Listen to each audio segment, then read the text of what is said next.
Good evening, everybody. I'd like to call the SEAC Special Education Advisory Committee meeting to order.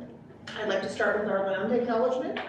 The Durham District School Board acknowledges that many Indigenous nations have long-standing relationships, both historic and modern, with the territories upon which our school board and schools are located. Today, this area is home to many Indigenous peoples from across Turtle Island.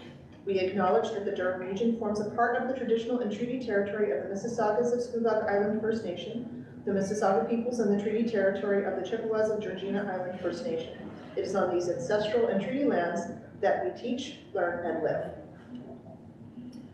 I'd also like to read out our Indigenous and human rights. The Durham District School Board recognizes Indigenous rights are distinct. In the exercise of those rights, Indigenous staff and students shall not be subjected to actions with the aim or effect of depriving these distinct rights.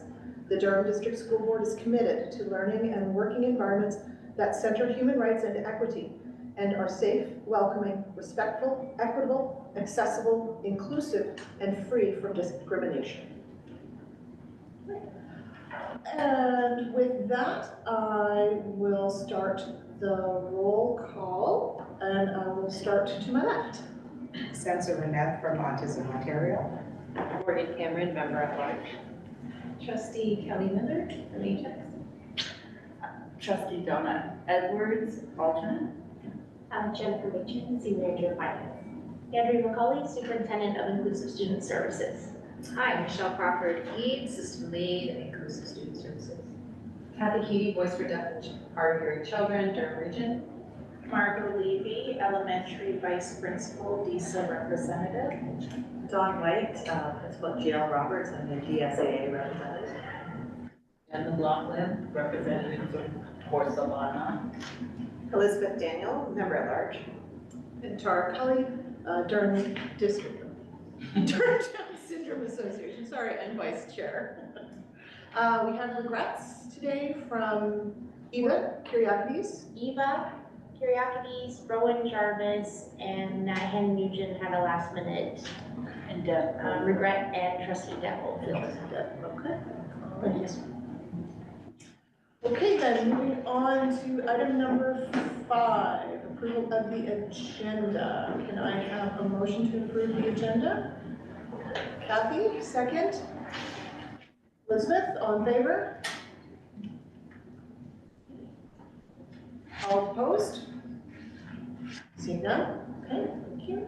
Then I'd like to move on to approval of the minutes from last month, January 19th. Any questions or comments to be added to said minutes? None? Okay. Can I get a motion to approve the minutes? Kathy, seconds? Sure, thanks, Elizabeth. Seconds, all in favor? Sure. Any issues? Any opposed? No, seeing none? Okay. Thank you very much. Moving on to staff reports then. We'll start with the administration report. Thank you. The administrative report this evening is fairly brief, as we wanted to put the time and attention into a couple key consultation items this evening, as well as some information coming forward in a collaborative department report. So just wanted to acknowledge the commitment of staff across the district, both in schools and centrally, for coming together in the service of kids. And coming together, particularly in the service of kids with special education strengths and needs, as well as mental health across that, well-being to Tier 3 interventions. And I think you'll find highlighted in the department report a couple of clear examples of how that coming together sits both across the academic side, in schools, in district, and across our corporate teams. So Michelle will highlight just kind of a little bit about where we are in special education class planning for next year, just in terms of the processes, as everything is still in process. But I think it's very timely that that comes forward this evening with Jen sitting at the table from a business and finance perspective, because our partners from across the different departments, we really do try and build a shared understanding of the student's experience, right from leaving home for our students that have transportation through their school day, inclusive of class time and that time in between the non-instructional time that's so important to them from a social skills perspective, and then to their safe return home at the end of the day. So Michelle will be highlighting that. And so we just wanted to bring that forward. There's been many moments and I think presentations to board, as well as discussion as we do start planning. So our preference survey for next year in terms of in-person and virtual has closed. We know that secondary course options are open, and our secondary and elementary partners have certainly been at the table. February is a significant month for grade 8 to grade 9 transition planning, which Michelle will also speak about and highlights an interdepartment commitment to bringing information forward to families to make informed choices for their students.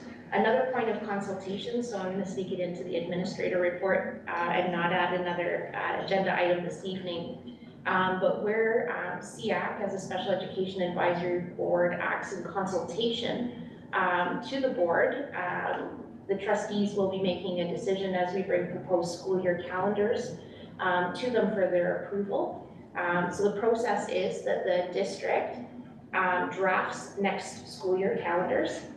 We do so in collaboration with the Durham Catholic Board, noting that alignment of calendars and PA days and such is really important from a transportation planning perspective, which again, Jen would appreciate from a financial perspective on that as well. And then we take those draft calendars out through schools and through consultative bodies like SEAC for your input prior to taking it to our Board of Trustees because that consultation comes in front. So what you received on Monday, we do run 4 academic years or 4 instructional calendars in our board. There is a regulation that sits within the Education Act that has some rules that need to be applied to the calendar. And that includes the fact that the instructional year needs to sit between September 1st and June 30th. So no matter how the calendar plays out, we cannot, for example, pierce July with student school days. The regulation also has a statement in terms of number of minimum PA days within that calendar year that sit. And so that's 4 plus 3 for provincial priorities. And so each year with the calendar and knowing those criteria, we start to jockey where do PA days place, where do holidays place. We do try and be very conscientious of high holy days for families and building that in as well. Noting that we do still maintain a 2-week December break, which does have that a very Christian base, right, to the December period, but we also know that there's a lot of other significant holidays, Kwanzaa, Hanukkah, that fall during that important time for families as well. We do try and take a student well-being perspective and staff well-being perspective to that timing in addition to that. For those that are new to the table, the 4 academic calendars, because the assumption would be automatically elementary and secondary as 2. But we do have a few schools that run on what we refer to as a modified calendar, and they begin at various points. So we have 2 elementary schools that come on board early August for the elementary modified calendar. And we have 3 secondary schools that begin a week prior to partner schools and is considered the modified secondary curriculum, or calendar, sorry.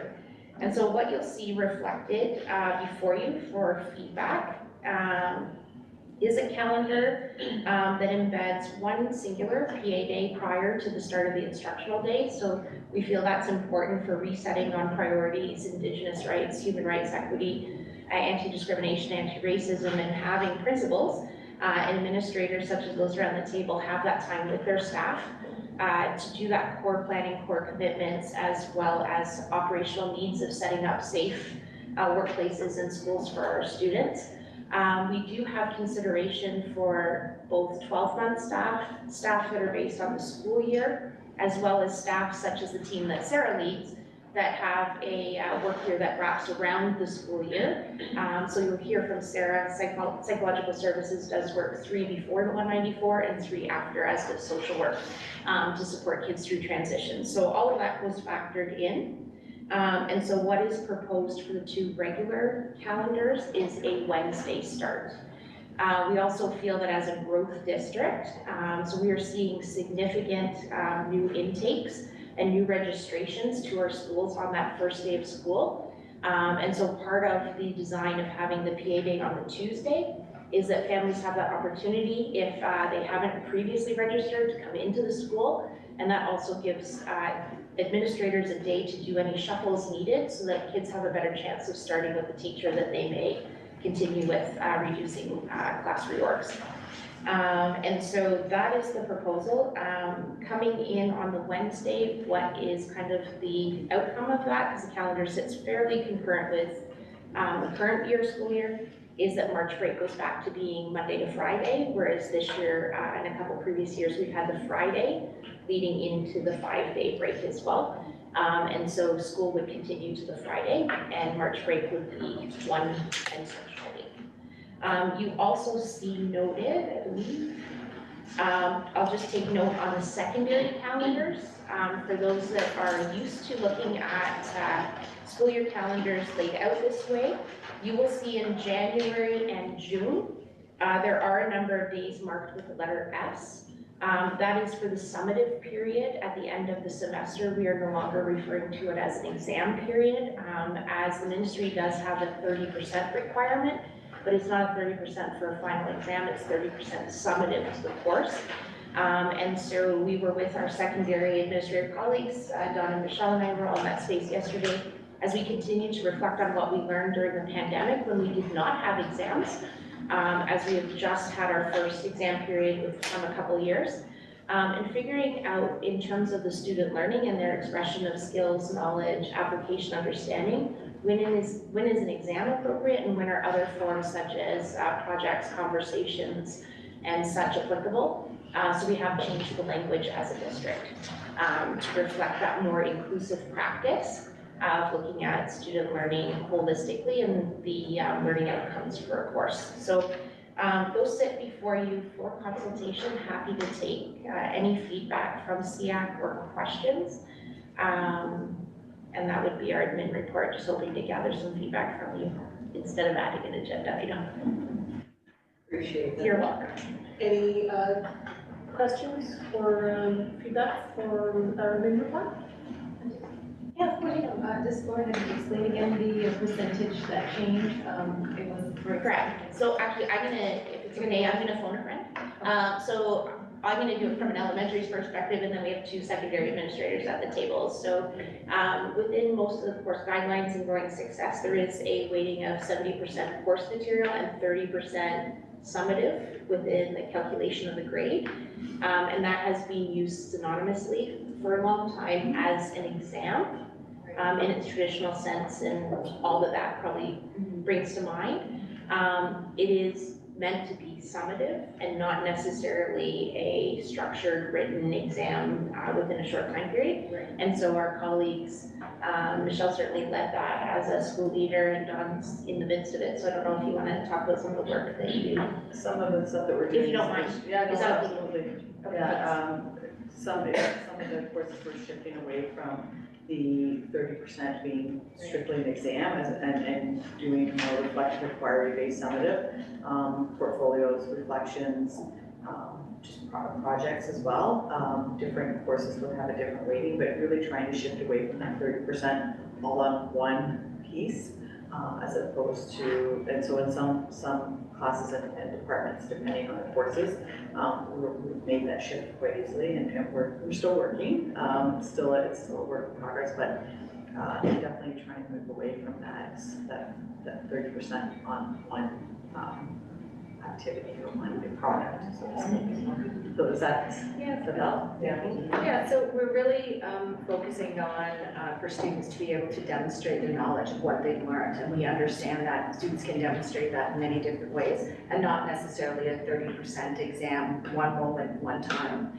So we're really looking at a broad scope in terms of assessment, conversation, observations, product, to really take a look at how can the student demonstrate the learning in that course. And we realize that it is not just a 30% exam. And we're really looking at, and a lot of the conversation was around post-secondary, so college and university. And we do know that our colleagues in college and university are really changing how they're doing for kids to demonstrate their knowledge, right? It's all broad scope. So we're moving. Some subjects it's easier to move quicker, and some we're a little harder, but we're getting there, and we really want to be very inclusive so all our kiddos can actually demonstrate their knowledge of what they have been in that course in very diverse ways, because we know that they can show their knowledge in diverse ways. So we have to have assessments that actually demonstrate that. Right. Okay. Any other questions, comments? All right. Thank you. Moving on to the board reports. Okay.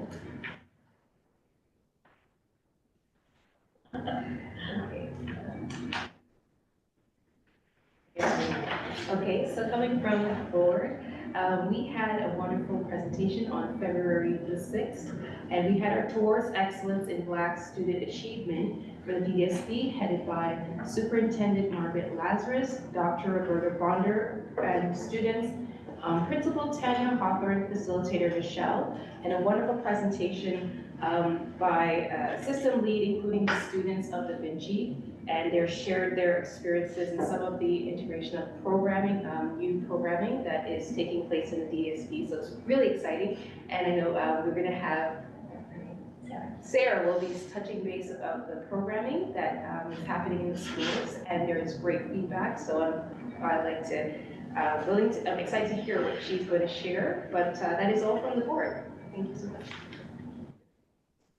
Any questions for board report? All right then, thank you. Move on to the department report. Michelle, are you starting? I am, thank you. The department report this month will really demonstrate the interdepartment planning and support for our students. So we have several people with us tonight that are going to highlight some wonderful things that are happening in our school. So as part of our report, there will be a highlight from GL Roberts, from Principal Dawn White. Dr. Schlein will actually highlight some great things and highlight that it's Psychology Month. And I will talk a little bit about the special education class planning and highlights from our grade 8 to grade 9 transition night that happened 2 weeks ago. So first off, I'd like to hand it over to Principal White.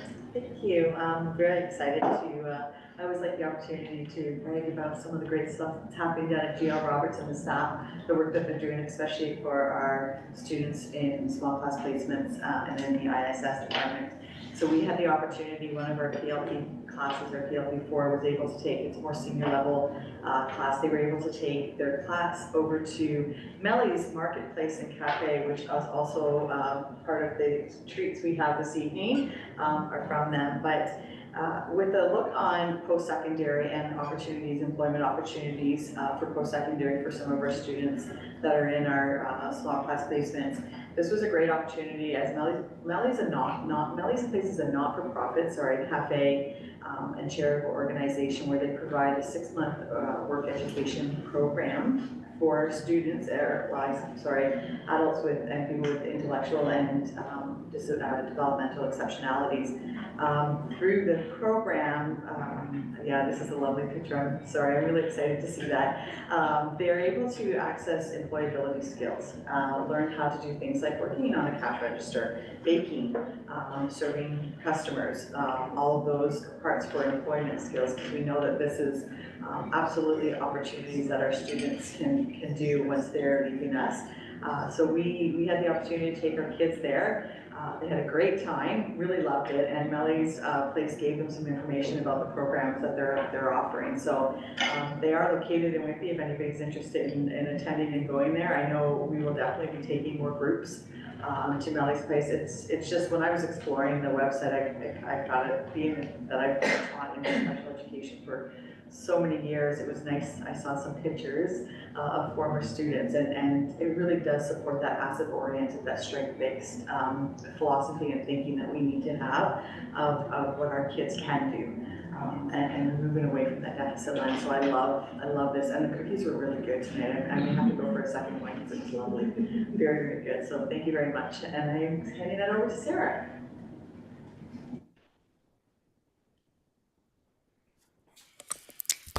Thank you so much. That's amazing. Dawn. I love seeing those kinds of stories. I'm so glad that I could be here to hear about that this evening. So hi, everybody.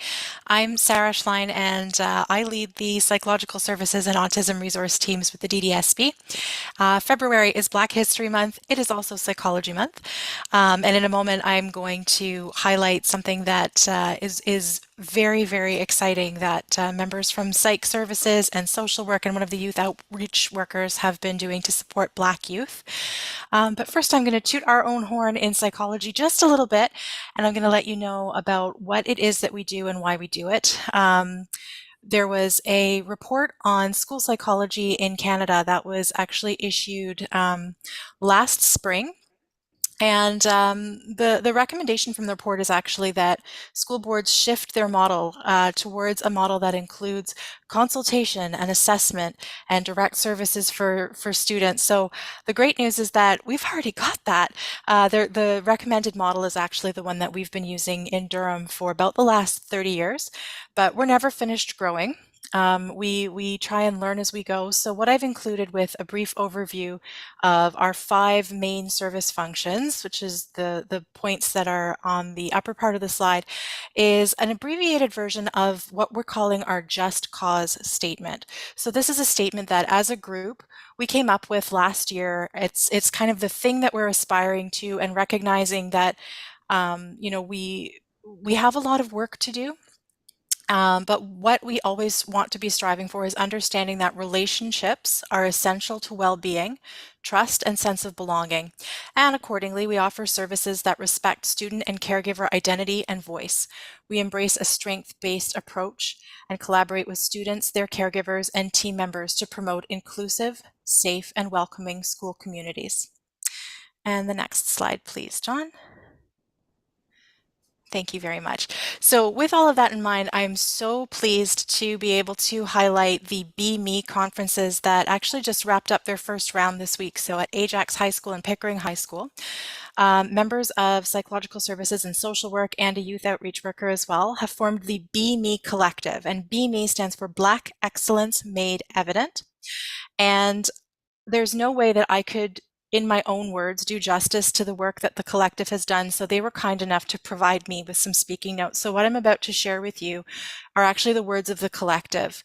I feel it's really, really important to have their voices in this space, because truly it's the collective that have been doing this work. So I asked them, what would you like me to share about what it is that you've been doing?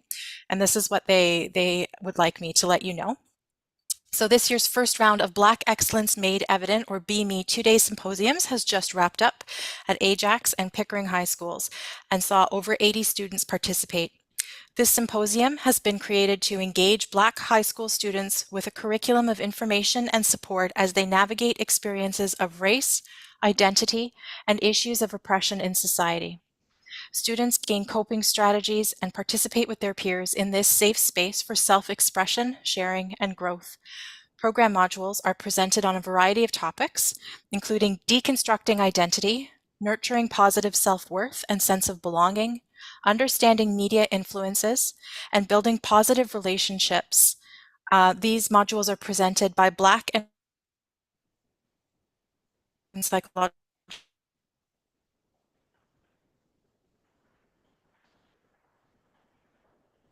with lunch breaks provided on site for students. And I'm going to break from my script for one moment to just share that one of our colleagues in social work used to be a DJ, and he brought his DJ kit and actually ran some pretty amazing programming. There was a great dance-off one day at one of the symposiums. I saw some great pictures of lots of people just experiencing a lot of joy and having a great time.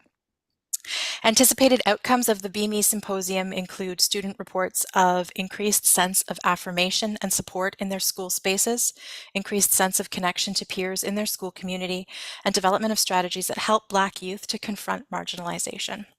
That was what they wanted me to let you know about the amazing work that they've done. So there will be another round of conferences coming up this spring. I don't believe that there's finalization on which schools, but I think 2 or 3 schools will have the opportunity to participate. So it's very hard and very personal work for the collective, but when I spoke with a few of the members this week and last week, they all talked about how much they got out of being with the students and how impressed they were with the engagement and the ideas and the conversations that were happening. And it sounds like it was just a very mutually, very beneficial space to be in. So again, thank you for the opportunity to come this evening and highlight this very, very important work. And we look forward to seeing what the collective will be doing next. Back to you, Michelle. Thank you. Thank you, Sarah. Two more highlights. So the first highlight is the special education class planning process for next year. As you are aware, it's an interdepartmental planning process and it's already begun. It really begins with individual student considerations, individual program class considerations, and examination of current trends across the district and region. Some of the trends that we're seeing is definitely an expression from students and families in the DDSB that they value the range of programs that we have and the outcome-based programs that really center student identity, child and youth. Increasing requests in pace with regional growth, and increase to students with complexity of strengths and needs across the district. The next slide, please. And then another highlight was our grade 8 to grade 9 transition information night. Besides the fact that I had technology issues near the end, my colleague Connor covered for me, which was wonderful. It really was focusing on preparing students from grade 8 to grade 9 that have inclusive student services supports, and really highlighting their strengths and needs and answering lots of questions from parents and guardians and caregivers that attended. We had over 450 that registered. We had about 150 plus that actually logged in and made it to the event. For all of those that registered tonight, I could say that they all received a PowerPoint, and they also received a copy of all the questions with all the answers that we had during the event. It was really cross-department. We had student success that was there. We had members of the ISS team that were there. So we were able to answer quite a number of questions. Some really focused upon special education classes, others really focused upon timetabling, focused upon how can you support my child with the transition, who should I contact. So as part of the slideshow, we had all the contacts for the instructional facilitators, and we made sure that we've had a few contacts from parents. We've made sure that they have all that information. So it will be posted on our website as well. That's it for the department report. Great, thank you. Any questions for any part of the department report? I just want to know, you mentioned about parents, were there toolkits or pamphlets that were given to parents? So it was actually in our e-bulletin, and it was actually pushed out that way. So we asked the schools to do it. It was also on our website and on the school websites as well too. Yeah. I was actually quite thrilled with the number that registered. That's quite high in comparison to the previous years where we had about 100. So we had a little bit more. We have some work to do, maybe add some more advertising ahead of time, but we had a really good pickup of it. So it was great. I don't know if Margot or Don, each of the schools also hosts specific to the individual secondary schools too, so I don't know if you want to speak, because you're in two different family of schools. Yeah, we do a grade 8 parent night, and it was a transition, but part of that is we do explore the different course selections about as well as ISS supports. And then we also further do more transition supports for students that are coming in with exceptionalities, where there's additional tours, school tours, connections with our ISS team. So we do that for all of our family schools as well. And we also have the tours, and sometimes we even have some of the teachers from the high schools come in and meet the students, which is really nice as a transition, and also an evening for the grade 8 students. Any questions? I do have one question for Sarah about the BME conference that's still collected. Yes, I saw her. Hi. Just curious as to who makes up the collective? Like, who are you? It's in social psych services, but are there any other members of the community or teachers, or who makes up the collective? Thanks so much. the question. So the collective is made up of social work and psychological services staff and one of the youth outreach workers. The work that they're doing is kind of occurring at that intersection between clinical work and community outreach work. So it is with a clinical focus. And the group, just for context, it might be helpful to understand kind of where they came from. So several years ago, this was the group that really were the driving force behind the anti-racism toolkit for Black families. And so they've been working together for, I think they're on year 3 or 4 now, and just kind of where they're at with the work that they're doing. It's right now it's looking like these conferences. Last year they did 8-week virtual groups for high school students, and this year they're very excited to be doing in-person work. Right then, no other questions? All right then, let's move on to our presentation, special education funding. Jennifer, I believe it's yours. Thank you so much, and thank you everyone for having me this evening. My name is Jennifer Machen. I'm the Senior Manager of Finance here at the board, and part of my portfolio is overseeing the board budget, which includes the funding portion. So I'm happy to talk to you tonight about specifically special education funding. I put together a little agenda of what I'll go over tonight. Key terms that we use when talking about budget, special education grant and the components that comprise it, the Supports for Students funding and how it relates to special education, priorities and partnerships fund grants. I'm going to talk a little bit about the accumulated surplus special education reserve, look at some numbers of this year's budget, and then some additional information about Education and Finance Committee meetings. So we use a lot of different terms that all seem a little bit similar, so I thought it'd be helpful to kind of define them here for you. So when we talk about enrollment, that's comprised of budget, we refer to the number of students attending our schools, and this is really the key driver for all of our revenue and expenditure calculations. So the ministry determines funding, and what we use as part of the GSN is average daily enrollment, and I'm going to define that in a minute. We start with official enrollment projections, and we're currently working on next year's projections right now. So we estimate what our enrollment is going to look like with the property and planning department, as well as workforce planning and business staff. We also consult with elementary and secondary school principals as they're generally aware of what numbers are going to be expected at their school the next year. Now, when I talk about full-time equivalent, what that means is calculation of student enrollment taking into consideration part-time students. So a full-time student counts as 1.0 FTE. However, a part-time student would only be equal to the portion of time that they're attending class. So the total FTE for the board will always be less than total enrollment headcount unless there are no part-time students. So when I talk about average daily enrollment, that means enrollment based on the averaging of full-time equivalent enrollment counts on October 31st and March 31st. So we use point in time of those 2 dates, and that's what we use for our funding model. So when I talk about grants for student needs, that's the Ministry of Education allocation consisting of the Pupil Foundation grant, the School Foundation grant, and 16 other supplemental grants, one of which is the Special Education grant. That's all the confusing budget terms that I'll be talking about today. So the Special Education grant is the component of the GSN which supports students directly with special education needs.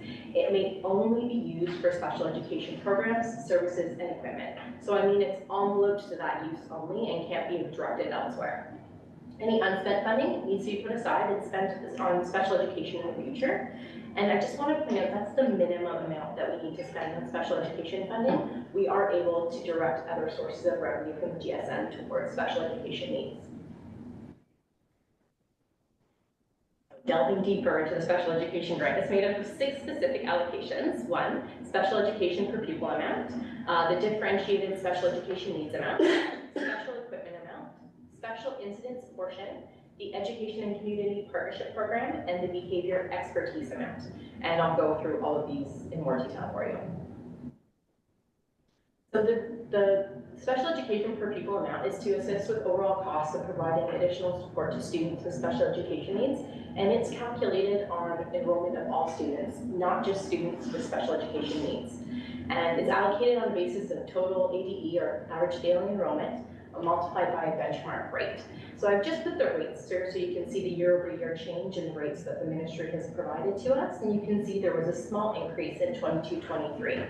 And later in the presentation, I'll show you the calculations and the total numbers of what was generated this year. The differentiated special education needs amount is to address variation among school boards. So not just simply enrollment, it looks a little deeper at what the demographics that comprise our student population. So they use the special education statistical prediction model, measurement variability, base amount for all school boards, which is the same, which is $477,000, a multidisciplinary supports amount to fund a multidisciplinary team and some other staffing resources, and a local special education priorities amount for additional professional and paraprofessional staff. The special equipment amount is to support the purchase of equipment that may be required for students with special education needs. It includes two components, a per pupil amount. See the trend of ADE being used to calculate the funding, and some claims-based funding in this case. So we have an $800 deductible, but we can also put in claims to cover the cost of an individual student's non-computer-based equipment needs. And I've just put year-over-year allocations there for you to see as well. The special incidents portion is to support students who require more than 2 full-time staff. And that funding is based on claims submitted by school boards. So I've just listed the per claim amount. You can see there was a slight increase year over year in this funding as well. The Education and Community Partnership Program allocation, or ECPP, is to support provision of education programs to school-aged children and youth in care, treatment, or detention facilities. That may include hospitals, children's mental health centers, community group homes, or other social service agencies.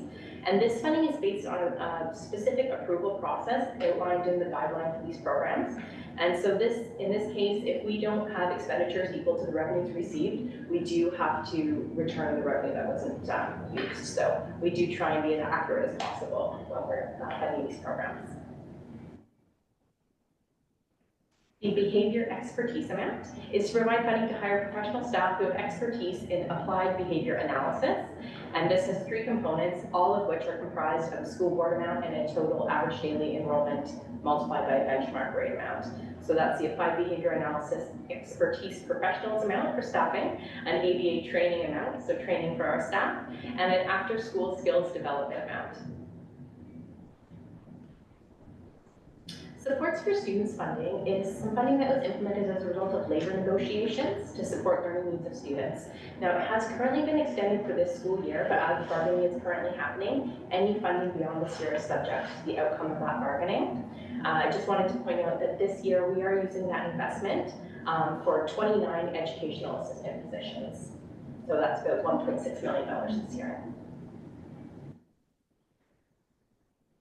Outside the GSN, we do receive PPF grants. Those are priorities and partnerships funds. They're typically one-time only or for a limited period of time for a very specific purpose, and any unspent funds need to be returned. They're governed by very specific agreements that outline the purpose of the funding, and that's what it must be used for, so they're pretty firmly enveloped. They usually come from the Ministry of Education, but could come from other ministries as well. And at times, they may be transferred into the GSN to become a more stable part of our funding. So I did list an example. Previous years, we had received a COVID-19 special education supports grant, and this year they moved that into the GSN funding as the local special education priorities amount, which I mentioned earlier. So this year, we did use some of our accumulated surplus, so some of our special education reserve, and that was due to a need for focused strategies to support transitions into the 22-23 school year. So we did draw $230,000 from the reserve, and that was to support 8-week in-class support positions for educational assistant roles. This is a little overwhelming and maybe a little small, but I just wanted to give you a snapshot of the overall special education budget. So the main thing to point out that I wanted to draw your attention to is if you look at the bottom line, you can see at the revised estimates in 2022-23, we have a deficit of $6.7 million in the special education budget. So as I mentioned before, we've allocated additional resources and funding from other areas of our GSN grants to support our special education expenditures. And then finally, I just wanted to point out some important meetings that are coming up for our budget process. The first one for our Education Finance Committee is scheduled April 4th. And then we will be having public deputations, and I know typically we do hear from the SEAC, which is wonderful. And then we do have on May 17th, we'll be presenting an overview of the GSNs. So all the revenues and how they've been generated based on our official enrollment projections. On May 31st, we'll present our draft budget and have budget consideration and recommendation to board for June 19th. But if necessary, if there are revisions to be made, there will be another meeting on June 7th, and we will present an updated budget, which will then hopefully be recommended to board for the June 19th meeting for approval. That brings me to the end of the presentation, but I'm happy to answer any questions that you may have. Any questions? Donna? I was just those dates are subject to change depending on when we do the release of the GSNs, just. Certainly, I'm ever hopeful. You're very hopeful. But it's just that, you know, they are subject to change. Thank you. Can we go back one slide? I need time. Certainly, and I have provided these slides for your reference too, so I know they are a little bit detailed, but if you have any questions, please let me know. I just wanted to say, as an elementary administrator, I really appreciated having EAs in the space for that 8-week transition. That was very helpful. Even from our perspective too, from the secondary, very much appreciated. Any other questions or comments? I just, can you go back to the ECPP slide for a minute, because quite often,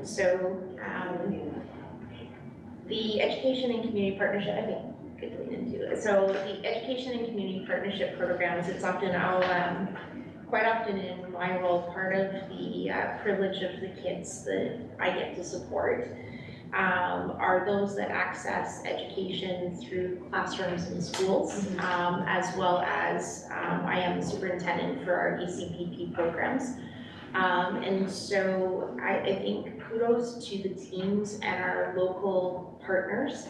From a provincial perspective, we are second in size provincially only to Toronto in terms of the number of classroom programs under this model. So ECPP does just what that title says. It brings education and community together in the service of kids that need day treatment, so that the clinical program and their academic program work literally right alongside in the classroom.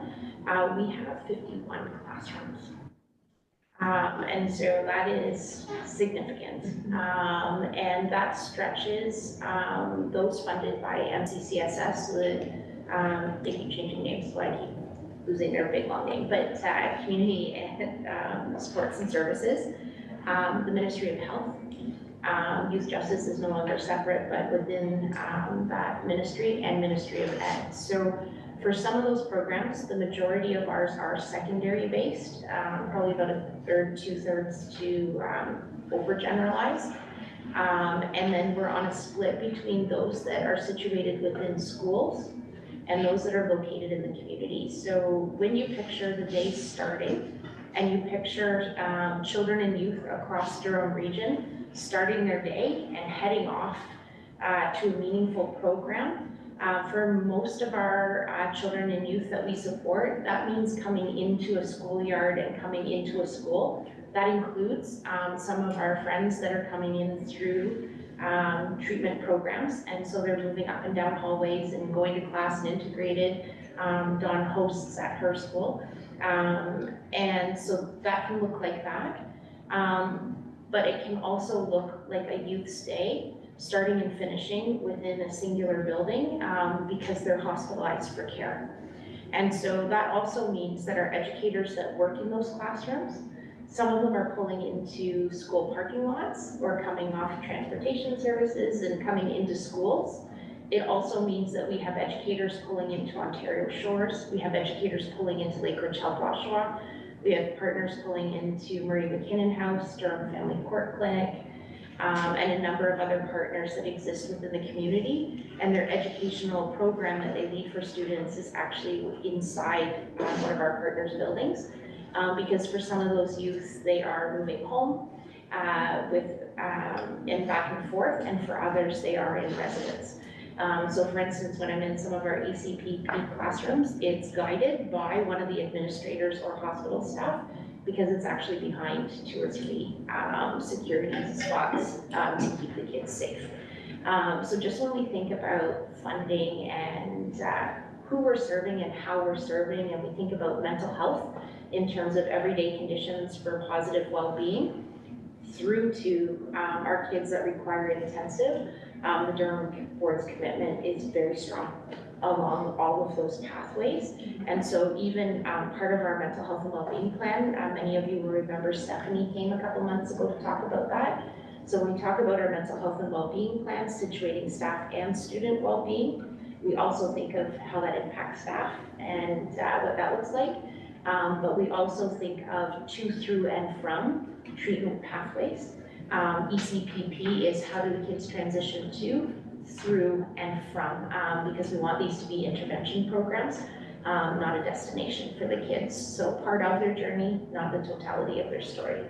And so it's quite a privilege to sit in an integrated team. You heard Sarah this evening. So as educators, it's pretty neat to sit in a space where we're sitting alongside regulated health professionals in looking at whole child. And then when I kind of take off my special education hat and put on my ECPP hat, really phenomenal in terms of who we get to partner with in service of kids and their adults that wrap around them at home. So as Jen said, ECPP is completely applications-based. We submit the teacher based on their actual years of experience because that dictates the salary, which is exactly to the penny what we receive into the district. And so 51 programs, all is 51 different program spaces and applications. So I'd be remiss to have ECPP without giving credit to Zoe Barton, who's our head secretary, for the collective of ECPP. Zoe's quite incredible at the detail tracking and maximizing funds, and I think we run pretty close. I don't like to give money back, that's kids' money. So between Jen and I, we keep a pretty tight eye across all the funding lines that you saw on screen, because we do, I think, between both departments, it's funds managed by the board, operationalized by the district, but it is children and youth money and family money for their service. And so this is another example that quite often when the community hears school, you don't think ECPP. And in Durham, there's kids waking up in the same building that they moved down the hallway to program, and there's others who their mental health partners are coming into schools in order to partner with the teacher educator in the delivery of the programs concurrently. It's pretty incredible. So it just, as we build kind of schema around the table, it's with all of those things always held true, but quite proud of the breadth.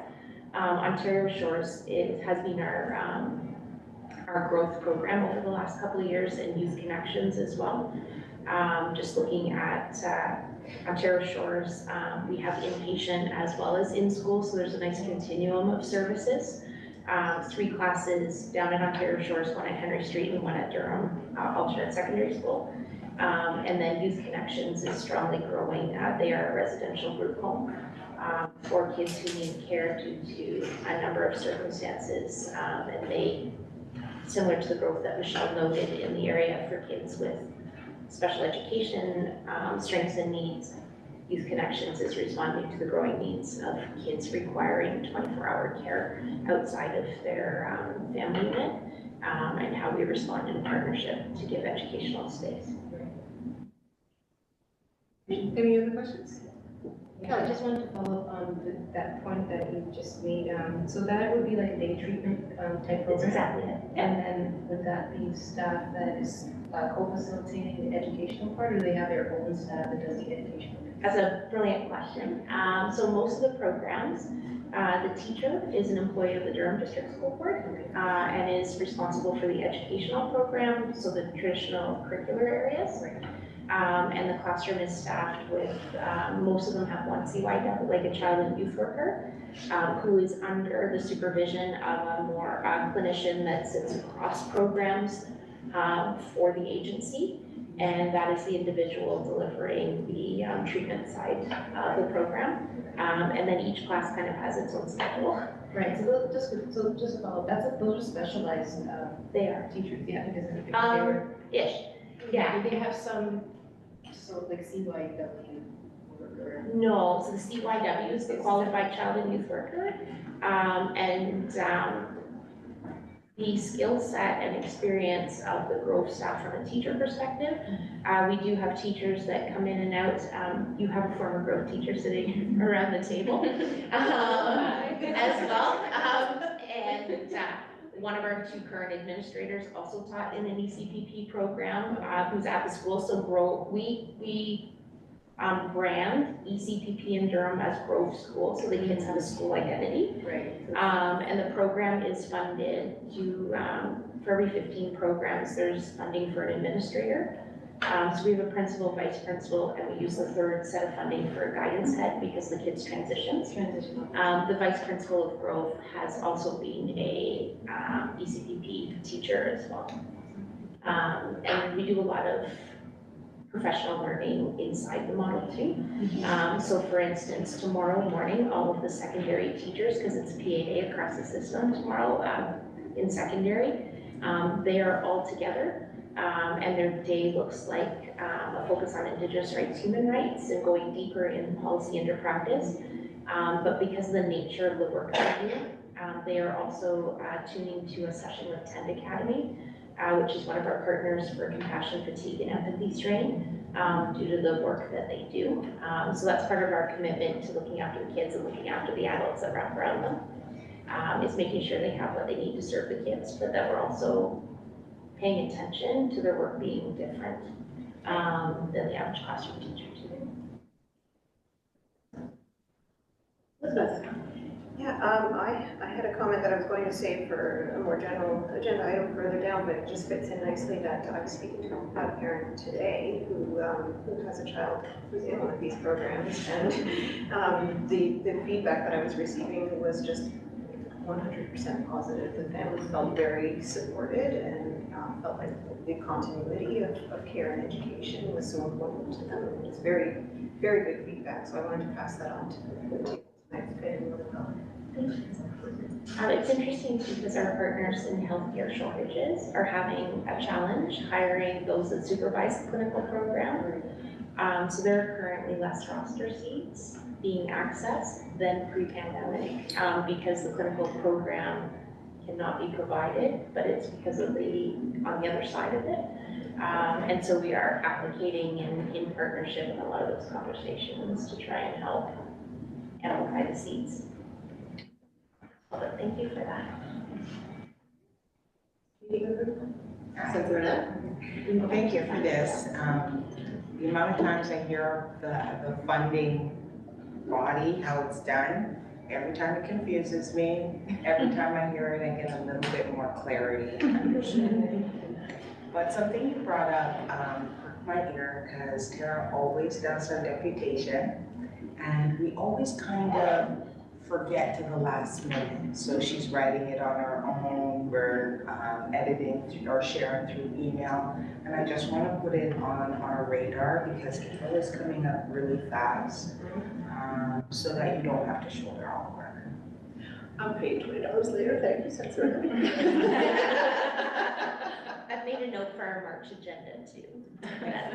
I was already gonna go there. I very much Appreciate that.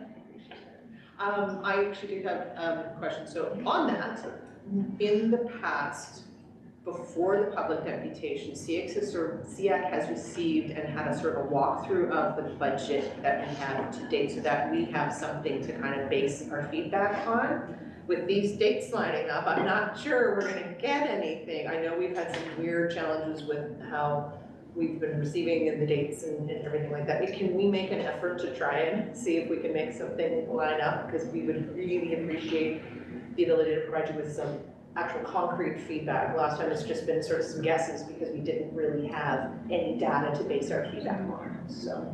Can we talk about that for a minute? Is that okay? Yes, Please. So it becomes interesting, the process, such as what Donna mentioned in terms of when the guidelines and outline, like the technical paper that moves the actual dollars into district, and that we can start moving on what is our financial footprint for next year. I don't foresee us receiving that and processing it to a point where we can achieve your ask. In terms of staff operationalizing what that looks like, sounds like, through to education finance with trustees, respecting the purview that that holds in terms of budget planning. So what would be helpful for SEAC to engage that conversation next month, because my commitment is to full transparency on where we are in current budget use. I don't know if you want to go back a couple slides to what we mobilize. It becomes interesting because the ministry, and I think sometimes this becomes a challenge at a school level for understanding the complexity of what comes in and then what you see in schools. Because at no point does the ministry say, this is the formula for EAs, or this is the formula for, you can tell with Jen's overview of, integrated teams, collaboration, ABA, mental health, it becomes a inside. So I know as a leadership team, we've been having a lot of conversations about presenting student needs and challenges, and what does that look like, and what does that look like within a growth enrollment board. So a couple things I put into the room tonight, and then I would like SEAC to say, what do you need from us as staff to engage that conversation? So within the budget, and Jen will keep me accountable sitting here, so all of this comes in revenue, similar to a household, right? All your funds flow in, and then you decide how they're gonna flow out. And so within the totality, so we're gonna park ECPP, so the programs we just talked about, those stay as a very definitive envelope within the envelope, they're over, and we keep that really super clean to ECPP.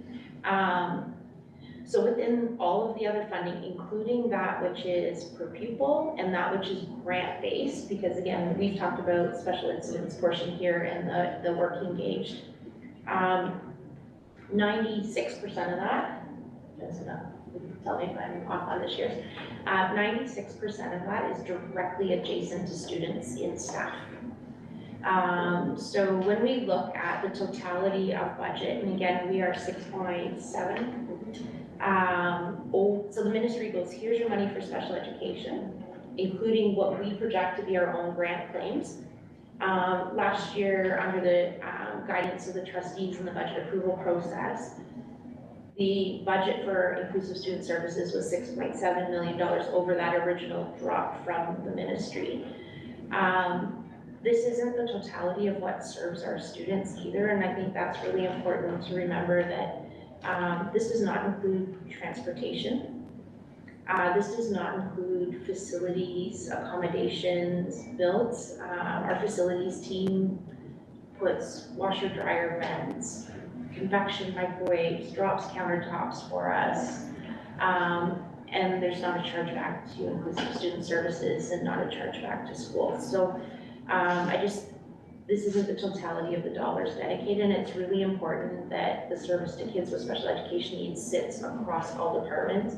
There's teaching and learning dollars that go into supporting universal design and things like that, but we're 96% salary and benefits.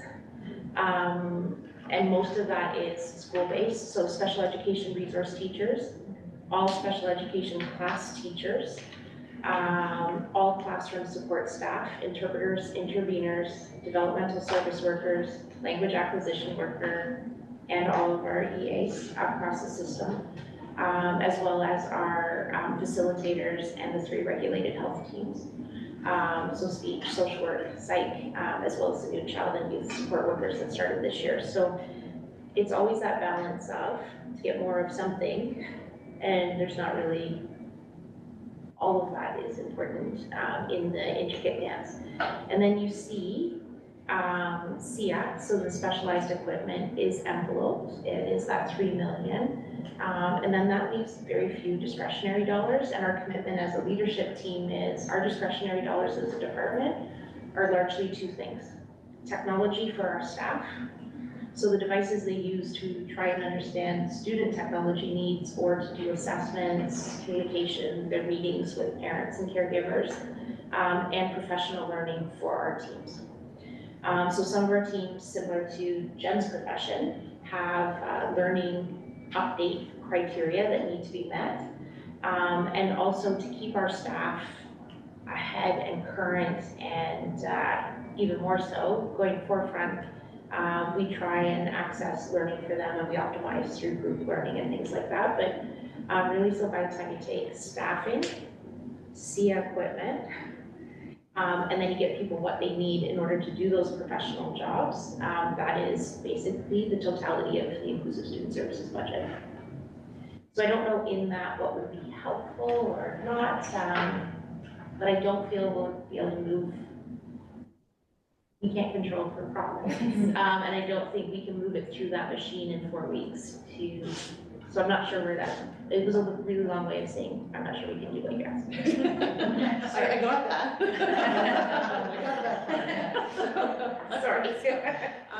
Sorry, Mr. Kathy, I'll just, so I get that thing, but I think with a fair number of new folks sitting around the table, would it be helpful to go through last year's budget, like the technical paper? Like we used to get like the technical paper and the thing to be able to explain a little bit more about how everything kind of all melded, I'm making up words, melded all together so that we really, to that point, but just sort of that process and that thought of how did we get where we got, like what went into these thought processes. Like we are in process of thinking about what our small class placement makeups are going to be, whether or not we're moving staff around, whether or not we're going to have more staff, need more staff, transitioning between elementary to secondary, all of those shifts and things, like how does that thought process then translate into the budget? I'm wondering if that might be a helpful thing for folks around the room, just to sort of understand what we did last year. It's going to be basically the same this year. We just don't know what dollars are coming in on the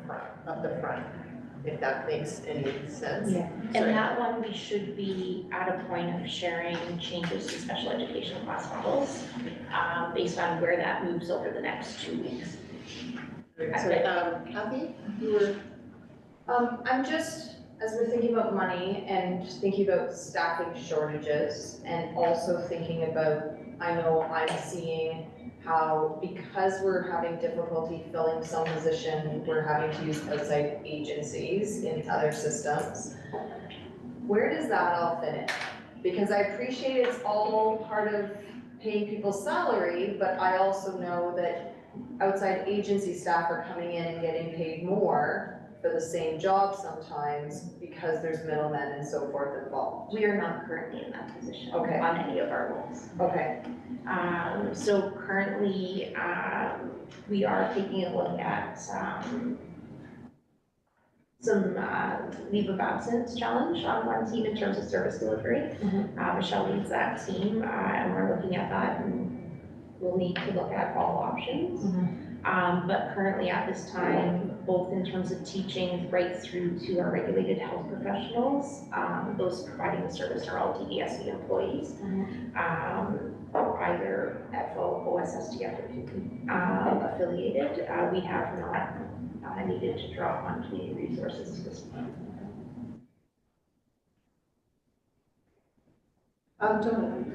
Yeah, I was just gonna say, yeah, because you already doing some of the pre-planning as far as what schools are like, but it's also just to highlight all those things that, re-highlight those things that Jen had said about these particular grants. We don't know if we're gonna have them next year. Okay, so those are, again, additional cost pressures that we know until we get the technical paper, we don't know. The other thing is that, because I know that you start doing pre-planning based on enrollment and numbers, but just those ideas that these are going to be the cost pressures based on these assumptions at this point in time, that would be really beneficial.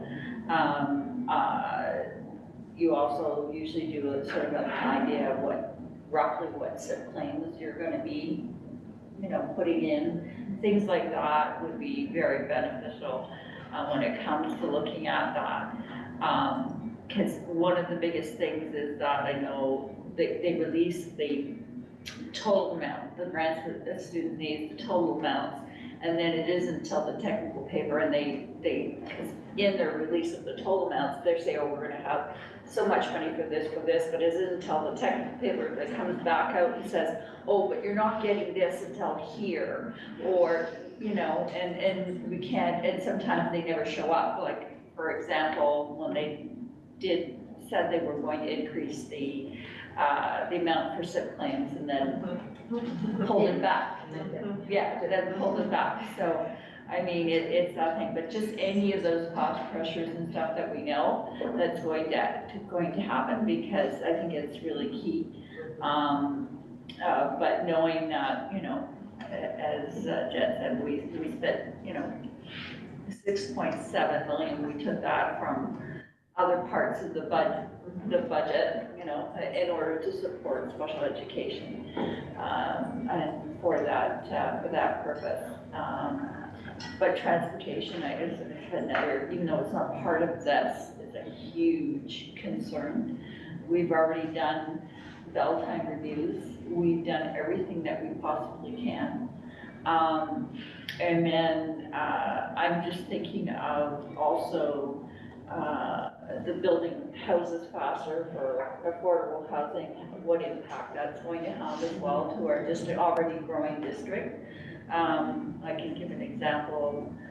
Within Ajax, found out that they put, the town of Ajax is applying, had just recently applied for 6 ministry zoning orders. 3 of them are basically right close to J. Clark Richardson and Notre Dame.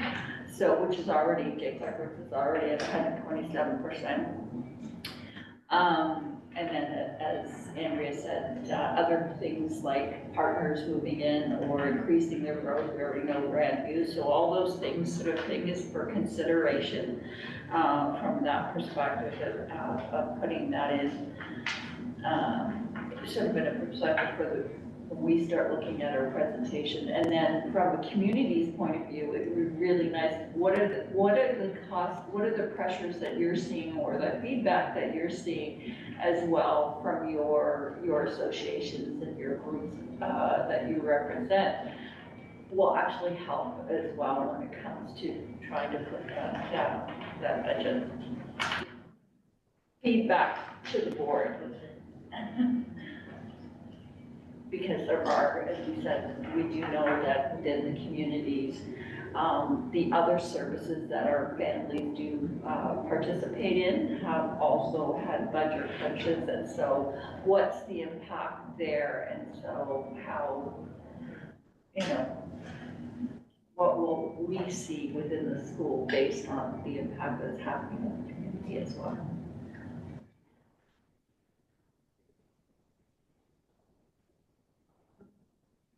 That's everyone? Thank you. Okay, then, Can I ask a question, make sure I understand what she's asking us to do?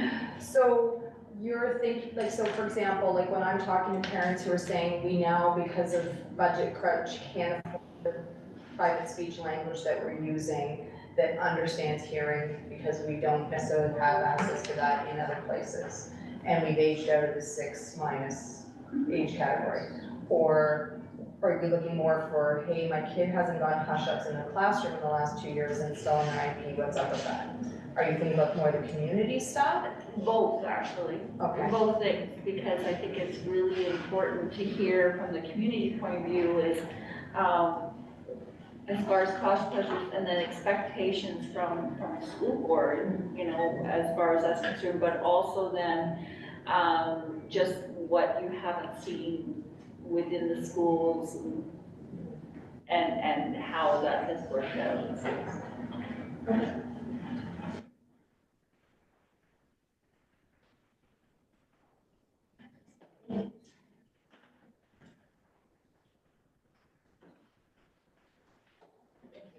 Yes, thank you very much, Jennifer. I appreciate the information. I'm sure it'll spin for a while. And any questions? Yeah, I've been here for years and it still makes my eyes glaze over, so nobody feel bad about not understanding what was going on. And I always love talking budget, So it's always good. Yeah.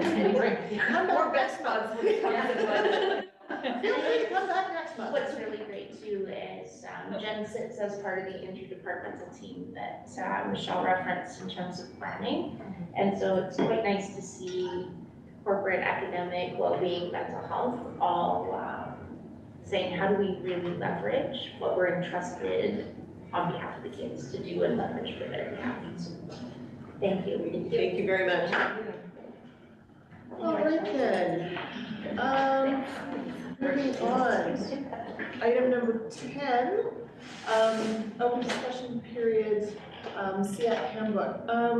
Just I'm looking at the interest of time, this may backing up. Do we want to combine 10 and 11 together? So we have subcommittee. Who okay with the subcommittee that we decided for the SEAC handbook? Last time we said we were gonna hand them out, we brought extras. But you can also do it by gathering feedback, and if 2 or 3 people wanna take a crack at it, we volunteer our services as well. And to help out with that, it was just, I think, based on last month, the suggestions were there are some components that are more regulatory and are more of a communication of. The parts that really were, but I think you're missing, like Hannah was gonna take a crack at a couple sections, and I believe Rowan was as well. Yeah. In terms of effective SEAC and things like that. A suggestion, because staff support to SEAC. We have quite a few members, not to put Janet Morgan on the spot and Kelly. But I think one of the things that the handbook has been identified to be missing, and you can tell by the logo, how long the updates be, is as new members to the committee, what's missing in terms of not just the handbook, but information-wise, that would have been really helpful or would be helpful now in terms of SEAC. And then let's make sure that gets in the handbook for anybody new to the table. After that, like I don't mean to put you on the spot, but what do you wish you had had access to in joining the table, and we'll make sure that, but I don't know if you want to throw it to committee work, because it is challenging to co-write a document with a table this size. Right, and that's sort of what I'm wondering is that did anybody get a chance to, in the last month, take a look through it, have questions or comments in the last? I did my homework. I left my homework at home. I Do on anything apparently, but it's, my takeaway was it desperately needs a refresh, and I think that it needs to desperately probably connect more to the tools of this century. Even if it's just links to videos that we've watched in the past or things like that, that you have a little bit of context, because I think sometimes we get side-railed by some conversations that are more about education in general, and that's okay, but how can you gather that information? Because if we say, we reference something, it's good to have, growing success, for example, it's good to have access to some of those pieces. Where do you find the curriculum? Where do you find the definitions? I don't know, I think that was sort of my overwhelming takeaway when I was looking at it, but I think if we spend a little bit of time, we could probably gather some feedback to really start that. Yeah, I did the same thing, and I left it on the dining room table, so I'm with you, Kathy. 1 for 2. 1 for 2, power, there we go. So what I'm thinking is there anybody that especially from our newbies, so here's your chance to contribute. If you would want to take a look through that and sort of what Andrew had said, I think that's a really great idea. So those of us who can sit around forever, you kind of lose the forest for the trees, if you want to coin the phrase. So I'm just wondering if that would be really good from that, just coming in, I really don't understand what's happening, and just to take a look at it and say, I don't understand what this is, what's going on here, and those sorts of conversations might be super helpful, I think, for making something that's more relevant and helpful, because this is our handbook. This is how we function and how we work and how it makes sense for everyone. I'm fully gonna still go back through it again, because frankly, everybody needs to read it again, because I keep forgetting things, but that's okay. Like it on the dining room table, but that's okay. So I'm just wondering if can we move this to next month then, and sort of give everybody sort of like on task. I'll bring it this time. Or I'll email it Would to you like it myself. recirculated as just a separate email unto itself? I think that might be helpful, yeah, just because then I can print it off in its glory and sit down. Yeah, and keep going through that one. I need to do that, just looking at it. Some of it's just basic updating, like all of the sort of references and links Yeah. at the back. So if it's digital copy, you're gonna see some of that, those sorts of things which you're not necessarily gonna see in print, or you kind of look at that, the format, and okay, maybe we need to adjust that. Okay. May I suggest that we can actually put it in a digital format in a Word shared document where you can actually add comments to the different sections in a virtual environment that we can interact with. So we can do it two ways, right? Differentiate the feedback, I think is important, but we can do it digitally as well as send it to you in a copy where you can actually print it out and leave it on your dining room table. But that's what we can do for sure. I will make sure to We'll print it out expectations for and, next time. Yeah. Next time, figure it out. yeah. I know, that's what We can I'm figure it saying. out. So can I just ask a question? Was it done last year through a word share and it was problems accessing? Okay, so let me see if I can figure that out, because it really is the best way to add, for a group, to add comments, and then for us to see it broad scope. So I'll ask some techie people how to actually do that, take that. And the only other idea, I don't know, like it's not in there at all, but some of the finance stuff, because what says in it, or I've said, it's true, like I sit there every year, I'm like, okay, learn it, figure it out, understand it, but it's super overwhelming, and I've been here long enough that I'm not new, but every year at finance time, I feel brand new, and like, just be like, oh, John and Tara will figure it out, because it's so overwhelming, like, I don't know what we can do about that, but I feel like, I wonder too, because we broadcast now, like even tonight's section that Jen overviewed, to clip that and save it as, you know, the most recent. even just budget the policy. explanation Yeah. of the amounts, not necessarily The dialogue, yeah. it's that, like, this is what these things mean, and going over it, like, it helps. I think that would help a lot. She gets to the next slide and I forgot, well, she's on the slide, I'm like, yeah, that makes complete sense. And she clicks and I'm like, what did she just say? What's the Senate again? Yeah. What is That's that? what I was kind of hoping. Looks like a big plot, disappears very quickly. But that, we really do try and center the commitment on starting with the student. What do they need in their learning, and who do they need wrapped around them? And try and get it as much of the dollars, I think, do a decent job.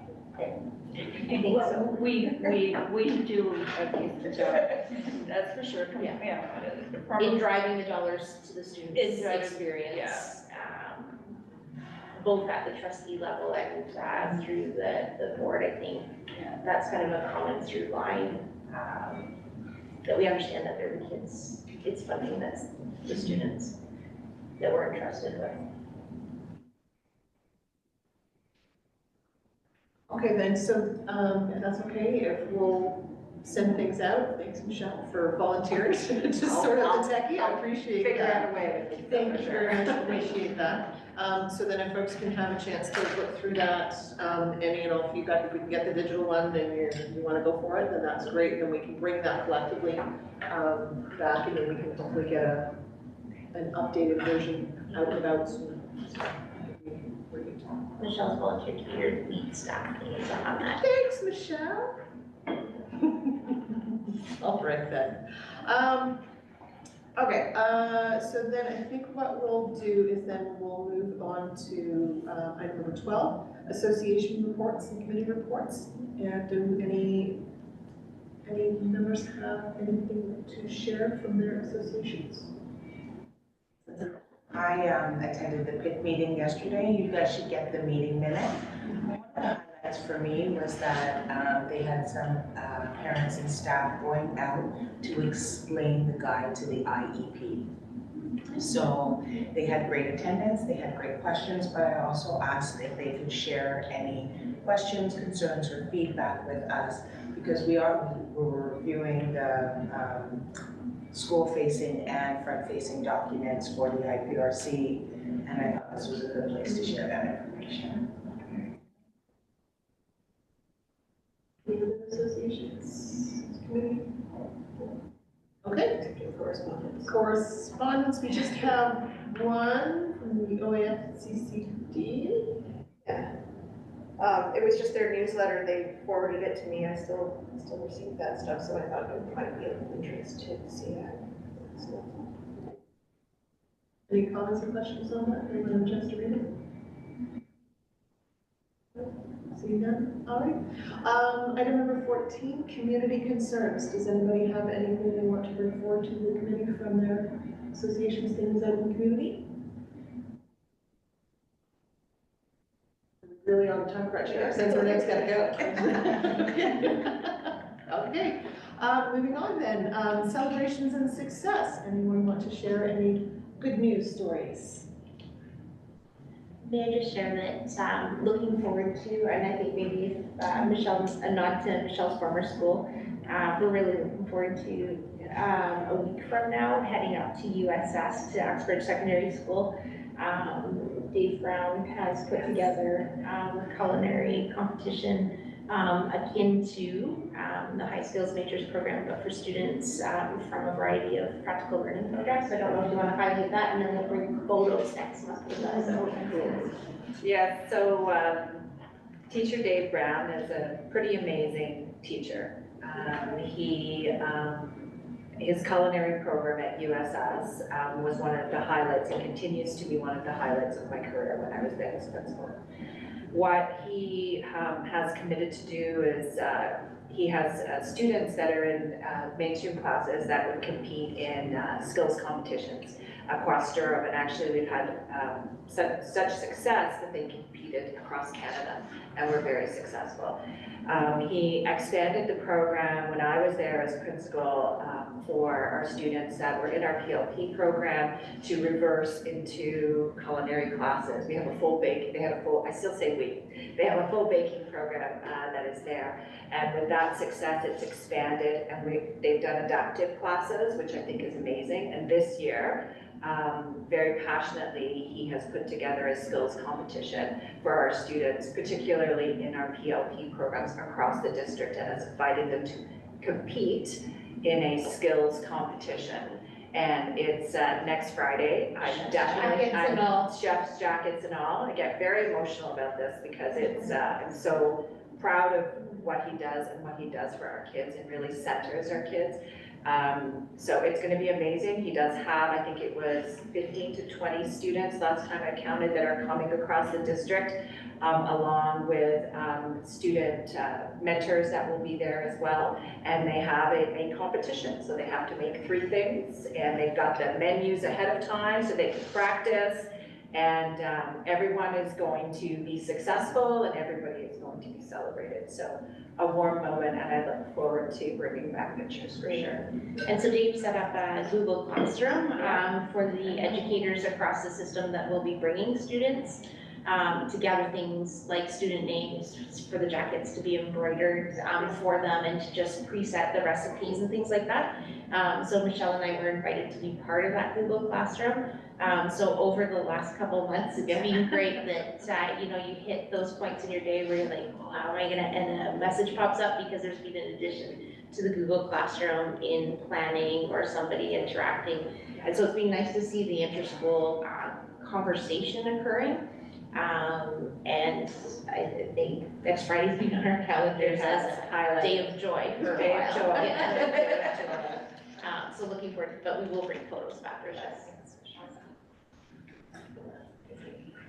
I'm hungry. It's a teaser. You have Melly snacks. Grab on your way I'm out. super excited that Yeah, that's gonna thanks be to my Lisa picking snack those later. Very excited Yeah. about that. Okay, any other celebrations, successes? No, okay then, so our next meeting is in March, after the March break.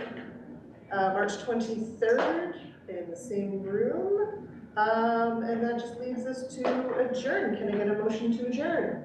Kathy, seconds? Sense of Renee, all in favor? Done. Thanks, everyone.